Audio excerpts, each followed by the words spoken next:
उत्तराखंड को क्या चाहिए? भू कानून। भू कानून कौन बनाएगा? सरकार। सरकार किसकी? बीजेपी की। क्या बीजेपी की सरकार इस राज्य में भू कानून बनाएगी? उम्मीद तो है कि बनाएगी जरूर।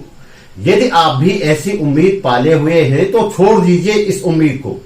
यदि बीजेपी को ऐसा कानून बनाना होता तो वह पुराने कानून को बदलती ही क्यों? दरअसल उत्तराखंड के भू कानून में 2018 में संशोधन किया ही इसलिए गया था कि बीजेपी के लोग पहाड़ को बेच खाएं, और वे ऐसा कर भी रहे हैं। आप तो हिंदू मुसलमान, लव जिहाद, लैंड जिहाद, मंदिर बाजार में उलझे रहिए।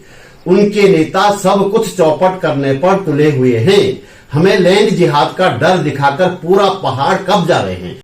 ऐसा मैं क्यों कह रहा हूं, इस वीडियो में प्रमाण के साथ आपको बताऊंगा। आगे बढ़ने से पहले आपसे वीडियो अंत तक देखने का अनुरोध, लाइक और संभव हो तो कमेंट भी करें। जन सरोकारों की पत्रकारिता को आगे बढ़ाने के लिए आपसे आर्थिक सहयोग की भी गुजारिश है। यदि आप समर्थ हैं तो स्क्रीन पर दिखाई दे रहे बार कोड को स्कैन कर सकते हैं या डिस्क्रिप्शन में दिए गए नंबर पर गूगल पे कर सकते हैं।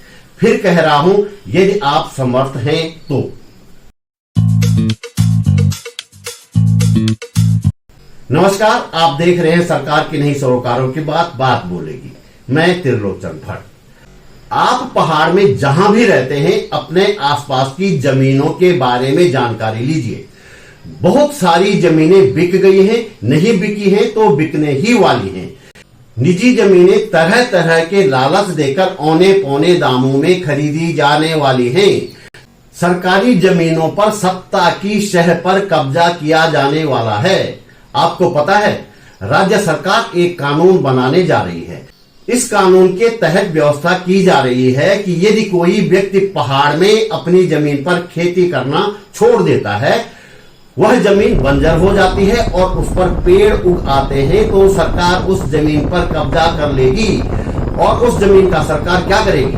भू माफिया से कब्जा करवाएगी। भू माफिया कौन होगा? जिसकी सरकार है उसी का तो होगा ना।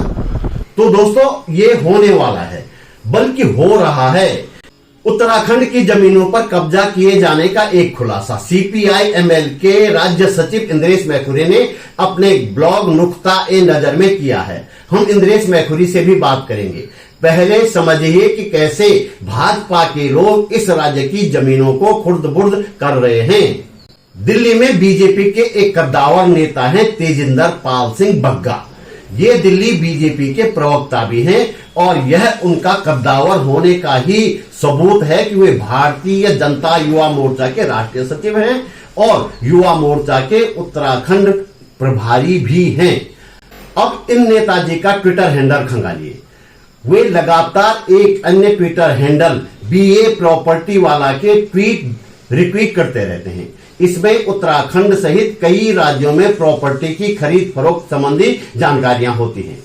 उत्तराखंड में तो हरिद्वार से लेकर मुक्तेश्वर और यहां तक कि कार्बेट नेशनल पार्क की जमीन की खरीद फरोख्त का भी ऑफर है।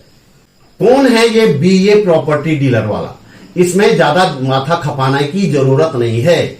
देखिए, बग्गा ने अपने पर्सनल ट्विटर हैंडल पर खुद को BA प्रॉपर्टी वाला का संस्थापक बताया है, यानी कि जमीनों के दलाल ये साहब खुद हैं। लगता है उत्तराखंड की जमीनों को खुर्द-बुर्द करने के लिए ही उन्हें राज्य में युवा मोर्चा का प्रभारी बनाया गया है। बग्गा किस तरह से उत्तराखंड में प्रॉपर्टी की मोटी डील कर रहे हैं, जरा देखिए। मुक्तेश्वर में इनके पास 1,30,00,000 का 2 BHK कॉटेज है। इनका दावा है कि इस कॉटेज का किराया 8,000 रुपए से 12,000 रुपए प्रतिदिन तक है। और तो और, ये आदमी जिम कार्बेट की प्रॉपर्टी भी बेच रहा है। इस प्रॉपर्टी में 68 लाख रुपए इन्वेस्ट करके 1 से 1.5 लाख रुपए प्रति महीना कमाने का दावा किया गया है। हरिद्वार में भी हर की पैड़ी से 20 मिनट की दूरी पर प्रॉपर्टी बेचना चाहते हैं। यानी कि उत्तराखंड में मैदान से लेकर पहाड़ तक दिल्ली का ये बीजेपी नेता जमीनों की खरीद फरोख्त कर रहा है। कार्बेट वाली प्रॉपर्टी का तो BA प्रॉपर्टी वाला के हैंडल पर बाकायदा वीडियो भी है। आप खुद देखिए, साफ पता चल रहा है कि वीडियो वन भूमि में है और यहां निर्माण के लिए कई पेड़ काटे गए हैं। दिल्ली का ये बंदा किसकी सह पर उत्तराखंड की वन भूमि पर या जंगलों से लगती जमीन पर इस तरह के निर्माण कर रहा है, आका का नाम सब जानते हैं। इस मुद्दे को सबसे पहले उठाने वाले इंद्रेश मैखुरी जी से बात करते हैं। एक बीए प्रॉपर्टी वाला ट्विटर पर ट्रेंड कर रहा था, फिर देखा कि तेजिंदर पाल सिंह बग्गा उसको रिट्वीट कर रहे हैं। उनके ट्विटर हैंडल पे जाके देखा तो उनके परिचय में लिखा हुआ है कि बीए प्रॉपर्टी वाला के वो संस्थापक हैं। ट्विटर पर इस प्रदेश की जमीनें भारतीय जनता युवा मोर्चा के राष्ट्रीय सचिव और यहाँ उत्तराखंड के उनके प्रभारी बेच रहे हैं हाईटेक तरीके से। वो मुक्तेश्वर में जमीनें बेच रहे हैं, वो हरिद्वार में जमीनें बेच रहे हैं, वो कॉर्बेट पार्क के आसपास जमीनें बेच रहे हैं। तो जो सरकार लैंड जिहाद का वितंडा खड़ा कर रही है, उसके अपने लोग दिल्ली में बैठ करके इस प्रदेश की जमीनें नीलाम कर रहे हैं। प्रेमचंद अग्रवाल और मदन कौशिक के खिलाफ साधु सन्यासियों ने जमीनें कब्जा करने का आरोप लगाया है। ये असल में भाजपा के लोगों की जमीनों पर कब्जा करने की साजिश है, जिसमें सांप्रदायिक घृणा का माहौल, उसका तड़का वो लगा करके अपने लिए रास्ता आसान करना चाहते हैं। तेजिंदर पाल सिंह बग्गा तो नजर में आ गए, इसलिए यह बात पब्लिक में आ गई। कौन जाने कि बीजेपी के कितने नेता और हैं जो उत्तराखंड में लोगों को हिंदू मुस्लिम लव जिहाद, लैंड जिहाद और मंदिर मजार का डर दिखाकर पहाड़ों की जमीनों की सौदेबाजी कर रहे हैं। उत्तराखंड में पहले एनडी तिवारी शासनकाल में भू कानून बनाया गया था। बीसी खंडूरी के शासनकाल में इसमें कुछ बदलाव किया गया। इस कानून में बाहरी राज्यों के लोगों को उत्तराखंड में असीमित जमीन खरीदने पर रोक थी, लेकिन 2018 में त्रिवेंद्र रावत सरकार ने पहाड़ों में असीमित जमीन खरीदने का रास्ता इस कानून में संशोधन करके खोल दिया था। त्रिवेंद्र रावत सरकार ने इतनी गुंजाइश जरूर रखी थी कि यदि तय समय पर जमीन में वह निर्माण शुरू नहीं किया गया जिसके लिए जमीन खरीदी गई थी, तो जमीन का सौदा रद्द माना जाएगा। लेकिन धामी सरकार ने ये बंदिश भी हटा दी है।